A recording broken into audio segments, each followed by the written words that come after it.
The border town of Yuma, Arizona, becoming the first in the country to declare a state of emergency, saying that they are overwhelmed by the flood of families seeking asylum. Joining me right now to react to all of that is Michigan Democratic Congressman Dan Kildee. He is Chief Deputy Whip and a member of the House Ways and Means and Budget Committees. And Congressman, it's always a pleasure to see you. Thank you so much for being here this morning. Thanks, Maria. So you just heard what Senator Lindsey Graham said. Can you get behind legislation, should it hit the House, in terms of changing some of these immigration laws? Because it feels to me like there is a crisis at the border. We showed this exclusive video that we'll show you right now. This was last week on the 16th, where Border Patrol apprehended 980 people who got out of a van and just crossed the border illegally in 3 different groups. You know that if they say that they're family and they're with children, the U.S. can only detain them for 20 days, and then they just send them back out to the population. And yet, Congressman, it seems like we can't get the attention of some of your colleagues in leadership positions. For example, Ted Lieu. Ted Lieu, your colleague, has been tweeting about this in such an arrogant and rude way. Here's what he says every day. He says this: "Today is day 30 of our national emergency. Can you feel the emergency?" Apparently, the self-declared major national emergency is not on the top of mind for real Donald Trump today.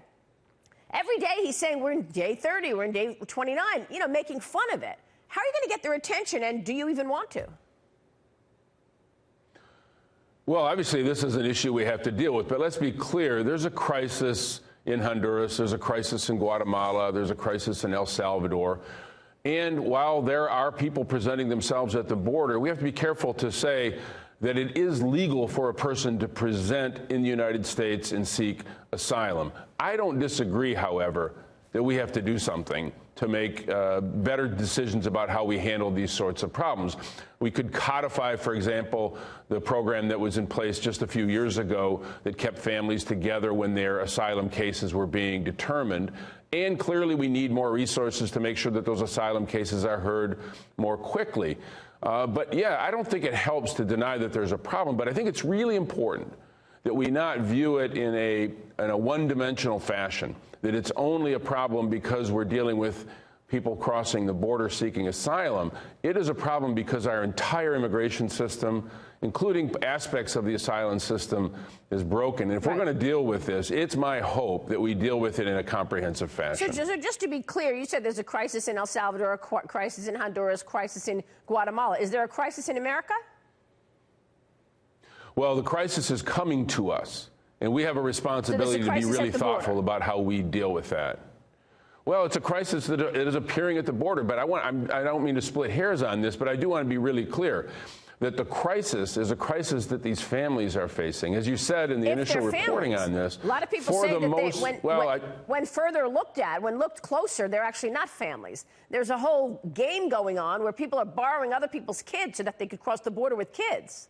So they're actually not family. They look like families. But a lot of them, but there's no evidence that the majority of them are not genuine families seeking asylum. In fact, I think the Border Patrol said that when looked closer, that many of them are not families. That's what the Border Patrol said. I mean, well, it could be that many of them are not. Yeah. But when you're talking about people fleeing a difficult and dangerous situation, I think you have to accept the fact that because some of them may not have pure intention, that we just can't ignore those that do. I mean, I saw those children back in July when I visited one of those facilities that were holding the children that had been separated from their parents.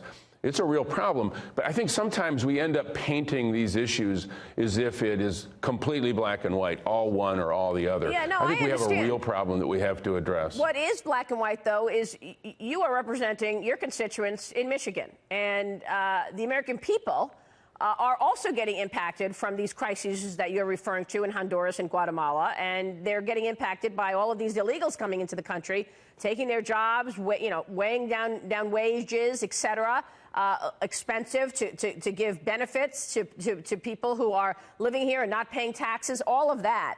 So my point is why can't the Democrats, your colleagues, see that there's an issue and work together with the Republicans to actually change it, rather than being in investigate mode all the time? Do you think the American people and your constituents, in particular in Michigan, want you to get something done on their behalf?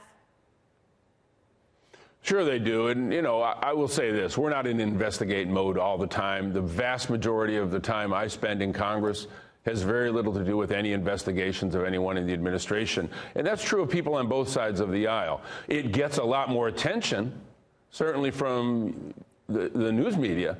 But the fact of the matter is, we spent a lot of time on these issues. And, so what could you, for example, I know you had... What do you think was done in the first 100 days with the Democrats in the majority? What is a real piece of legislation that is done that you can say, okay, this is what we got done in the first 100 days? Because we just saw the first 100 days last week.